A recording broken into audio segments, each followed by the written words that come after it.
सभी का इस वीडियो में। और आज साइंस के एमसीक्यूज़ की श्रृंखला जो हम लोगों की चल रही है, चैप्टर नंबर 3 तक हम लोग कर चुके हैं। चैप्टर नंबर 4 के साथ में स्टार्ट करते हैं बिना किसी विलंब के। तो पहला सवाल, जो पहला क्वेश्चन है वो है आपका, चैडविक ने किस की खोज की थी।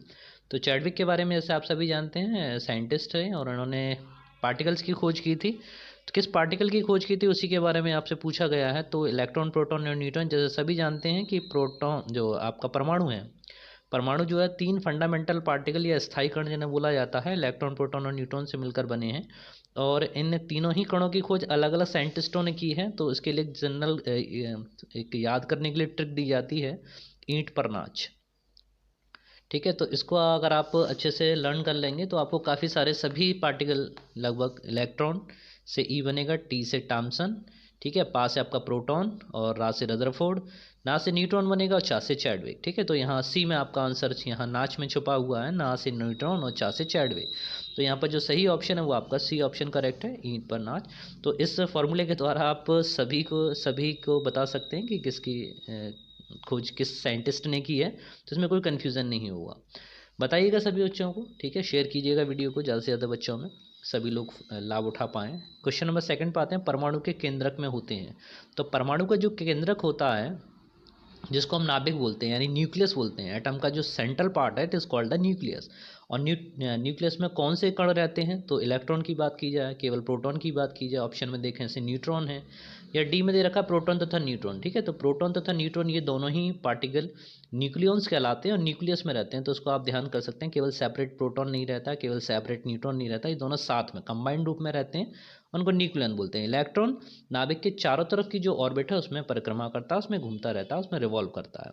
ठीक है, क्वेश्चन नंबर 3 पे आते हैं, प्रोटॉन की खोज का श्रेय किसको था। तो प्रोटॉन की खोज के लिए इसमें फिर से आप देख सकते हैं, पर से पा से आपका प्रोटॉन, रा से रदरफोर्ड। ठीक है, इन नामों को पूरा लिख लीजिए। तो रदरफोर्ड को देखिए कहाँ पर लिखा हुआ है, चैडविक है, गोल्डस्टीन, जे टॉमसन, और डी से डी वाला जो पोर्शन है वो रदरफोर्ड को इंडिकेट कर रहा है। तो यही आपका सही आंसर है, प्रोटॉन की खोज का श्रेय रदरफोर्ड। अच्छा, इसमें एक चीज़ थोड़ा ध्यान दीजिएगा, यहाँ पर खोज ये नहीं कहा कि किसने खोज की। ठीक है, खोज तो रदरफोर्ड ने की थी, लेकिन उसका जो श्रेय जाता है, जो श्रेय है वो श्रेय जाता है आपका गोल्डस्टीन को। ठीक है, तो उसमें आप लोग ध्यान दीजिएगा कि क्वेश्चन क्या पूछ रहा है। इसने खोज की पूछी नहीं है, इन्होंने पूछा कि उसका जो श्रेय है, ठीक है, वो किसको जाता है। तो गोल्डस्टीन ने पहले ही धनात्मक किरणों के बारे में बता दिया था, तो पॉजिटिव रेज जो थी वो फिर रदरफोर्ड ने बताया था कि ये positive rays due to the proton के कारण है, ड्यू टू द प्रोटॉन है।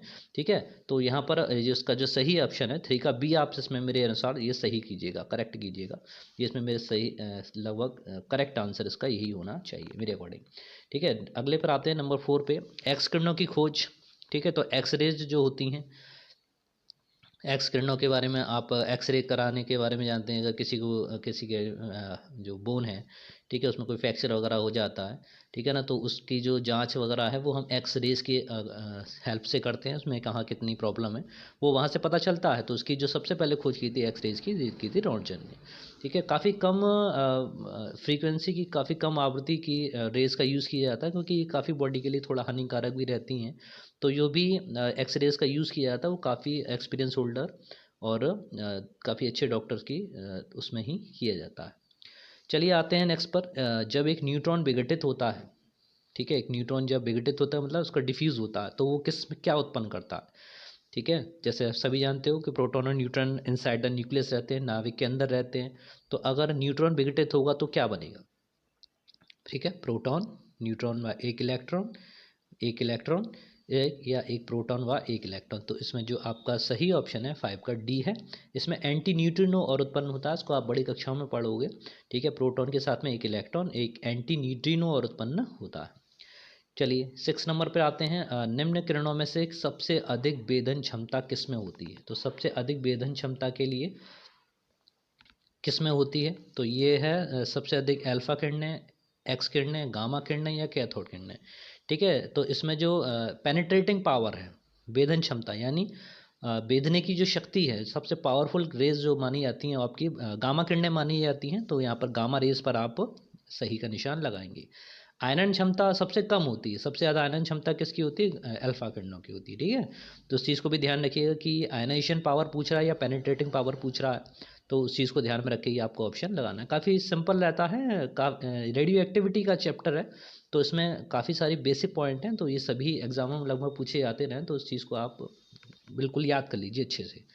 चलिए नेक्स्ट क्वेश्चन, सोने की पन्नी द्वारा अल्फा कण प्रकीर्णन का प्रयोग किसने किया था? ठीक है। जैसे आप सभी जानते हो कि रदरफोर्ड ने सोने की पन्नी ली थी और उस पे अल्फा कणों का प्रकीर्णन किया था, उन पे अल्फा कणों की बमबारी की थी और ये देखा था, काफ़ी सारे निष्कर्ष निकाले थे। तो यहाँ पर आप सभी को याद होना चाहिए कि एक्सपेरिमेंट किसके द्वारा किया गया था? रदरफोर्ड के द्वारा किया गया। तो रदरफोर्ड वैज्ञानिकों ने सोने की पन्नी द्वारा अल्फा कण का प्रकीर्णन किया था। ठीक है, क्वेश्चन नंबर 8 पर आते हैं। परमाणु आपका धनावेश का गोला है, सबसे पहले किसने बताया? तो जिन्होंने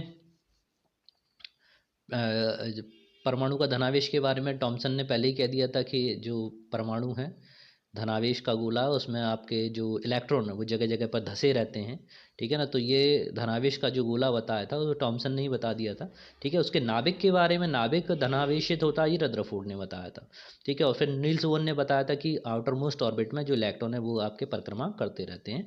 तो उसमें जो सबसे पहले बताया था वो आपका था 8 का ए बार, यानी टॉमसन ने। क्लियर। आगे आते हैं क्वेश्चन नंबर 9 पर। इलेक्ट्रॉन के बारे में बात किया गया है।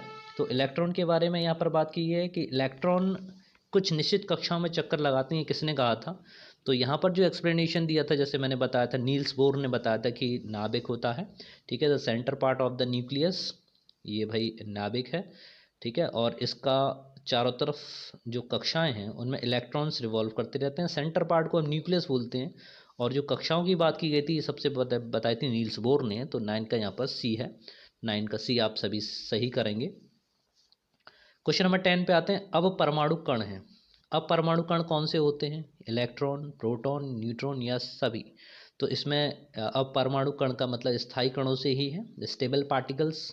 मैं यहाँ पर स्थायी और अस्थायी क्यों कह रहा हूँ उसको भी समझ लीजिए। स्थायी कणों से मतलब है, यानी स्टेबल पार्टिकल जो है, जब हम परमाणु को ब्रेक करते हैं तो उसमें स्टेबल और अनस्टेबल पार्टिकल दोनों एमिट होते हैं। स्थायी पार्टिकल क्या है?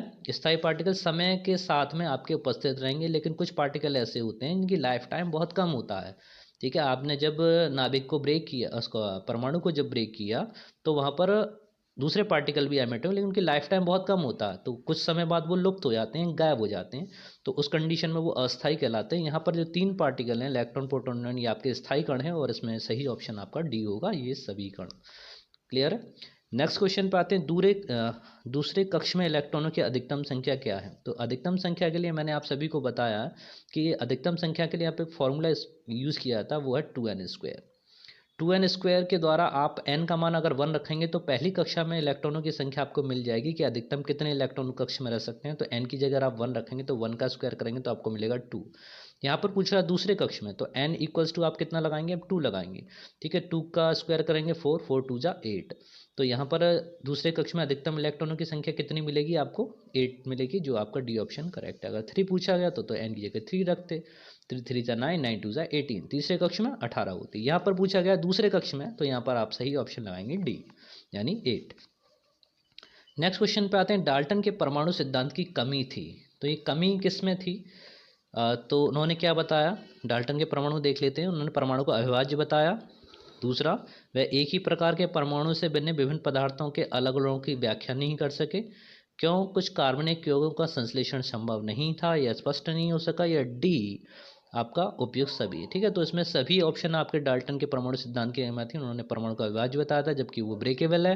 परमाणु को इलेक्ट्रॉन, प्रोटॉन, न्यूट्रॉन में ब्रेक किया जा सकता है, नाभिक या उसकी कक्षाओं में भी ब्रेक किया जा सकता है। ठीक है, इसी तरह से ये सभी इसमें कमियां ये पाई गई। आइए अगले क्वेश्चन पे आते हैं। बात करते हैं क्वेश्चन नंबर 13 के बारे में। प्रोटियम में नहीं होता है, ठीक है, क्या नहीं होता? प्रोटॉन, इलेक्ट्रॉन या न्यूट्रॉन या सभी। तो सबसे पहले प्रोटियम को जानिए। अगर हम हाइड्रोजन के 3 आइसोटोप्स देखें तो उसमें पहला मिलता है 1H1, फिर मिलता है 1H2 और फिर मिलता है 1H3। इसको आप हाइड्रोजन कण भी बोलते हैं, या आप प्रोटियम बोलते हैं। ये आपका ड्यूटेरियम है, ये आपका ट्राइटियम है। ठीक है, तो इसमें अगर हमें प्रोटॉन की बात की जाए तो उसमें प्रोटॉन 1 है, इलेक्ट्रॉन भी एक है। ठीक है, न्यूट्रॉन की बात की जाए तो यहाँ पर जो संख्या होती है, जैसे हम परमाणु संख्या, द्रव्यमान संख्या कहते हैं, इसमें प्रोटॉन प्लस न्यूट्रॉन दोनों शामिल होता है। ठीक है, तो इसमें जो कंबाइंड दे रखा, अगर इसमें से वन को घटा देंगे और इसमें से उसको घटाकर न्यूट्रॉन की संख्या मिलती है। जैसे 1 में से अगर 3 को घटाएं तो आपको मिलेगा 2, तो 1s3 यानी ट्राइटियम में न्यूट्रॉन की संख्या कितनी होगी, 2 होगी। ठीक है, वहीं पर अगर हम बात करें 1s2 में न्यूट्रॉन की संख्या कितनी होगी, तो 2 में से 1 को माइनस कीजिए, 1 होगी। वहीं पर अगर 1 में से 1 को माइनस किया तो उसमें क्या होगा, 0 होगा। तो प्रोटॉन में नहीं होता, तो इसमें 1h1 में कोई भी न्यूट्रॉन उपस्थित नहीं होता है, तो इसमें आपका सी ऑप्शन करेक्ट है। चलिए अगले क्वेश्चन पे आते हैं। 14 दो न्यूट्रॉन होते हैं, तो 2 न्यूट्रॉन का भी राज इसमें ही छुपा हुआ था। 1s2 देखा था आपने, इसमें 1 था। 1s3 में देखा था, ट्राइटियम की बात हमने की थी, तो 3 में से को घटाएंगे तो आपको 2 मिलेगा। तो 2 न्यूट्रॉन, तो 2 न्यूट्रॉन किस में होंगे, ट्राइटियम में होंगे, तो इसमें एक में से एक आंसर छुपा हुआ। देख रहे हैं आप, साइंस का जो पैटर्न होता है वो बेसिक होता है। अगर आपकी थ्योरी अच्छे से कंप्लीट है तो आप उसमें सफलता मिल सकती है, आप उसमें सक्सेस पा सकते हैं, लेकिन आपको सीखना पड़ेगा और कुछ भी भूलना नहीं है। चलिए अगला क्वेश्चन 15, कैल्शियम और आर्गन के परमाणु हैं। तो कैल्शियम और आर्गन के परमाणु आपके किसके क्या कहलाएंगे, समस्थानिक कहा जाएगा, या आपका संभारिक कहा जाएगा, या समावयव कहा जाएगा, या ये सभी रहेंगे। ठीक है, तो संभारिक, इनका जो एटॉमिक मास होता है, द्रव्यमान संख्या जो होती है, ठीक है, वो एक समान होती है, उसको हम संभारिक कहते हैं। और जहाँ पर नंबर ऑफ प्रोटॉन्स समान होंगे, ठीक है, इलेक्ट्रॉन प्रोटॉन की संख्या कैसी होगी, समान होगी, वो आपके समस्थानिक या आइसोटोप कहलाती हैं, या आइसोबार कहलाते हैं। तो इसको आप समझ लीजिए, कैल्शियम और आर्गन के 40-40 होते हैं, तो संभारिक होगा। तो इसमें सही आंसर आपका बी। फ्लोरीन के परमाणु संख्या 9 है। ठीक है, तो F माइनस करके इन्होंने दिखा दिया, उसमें इलेक्ट्रॉनों की संख्या कि इलेक्ट्रॉन की कुल संख्या कितनी होगी। ठीक है, तो इसमें परमाणु संख्या जो दे रखी है 9 है, लेकिन इसमें आयन बना दिया इन्होंने। आयन बनाने से क्या होगा कि ये एक इलेक्ट्रॉन लेगा, जो लेता है वो ऋणी होता है। ठीक है, ऋणी का मतलब नेगेटिव। भाई अगर 2 लोग हैं और वो आपस में पैसे का लेन देन कर रहे हैं, तो अगर जिसने लिया वो ऋणी कहलाएगा। ठीक है ना, तो ऋणी का मतलब उसने इलेक्ट्रॉन लिया, इस पर एक चार्ज है, अगर इस पर 2 होते तो ये 2 लेता। ठीक है, इंडिकेशन का मतलब है कि इसने ओरिजिनल इस पर संख्या कितनी थी, 9 थी, जिसने -1 दिखा रहे हैं इसमें शो कर रहे हैं, तो इसका मतलब इसने एक संख्या अडॉप्ट की है, इसने ले लिया है। तो 9 + 1 कितना हो जाएगा आपका, 10 हो जाएगा। ठीक है, तो सही आंसर वो 10 का 16 का आपका 10 का 16 का सी आंसर सही है। टोटल इलेक्ट्रॉनों की संख्या आपकी कुल संख्या 10 के बराबर होगी। ठीक है, तो ये थे आपके क्वेश्चन नंबर 16 तक। आगे नेक्स्ट वीडियो में फिर मिलता हूँ बहुत जल्दी आपके साथ में, बने रहिए मेरे साथ, और सभी को बताइए, सभी को शेयर कीजिए वीडियो। धन्यवाद, थैंक यू वेरी मच।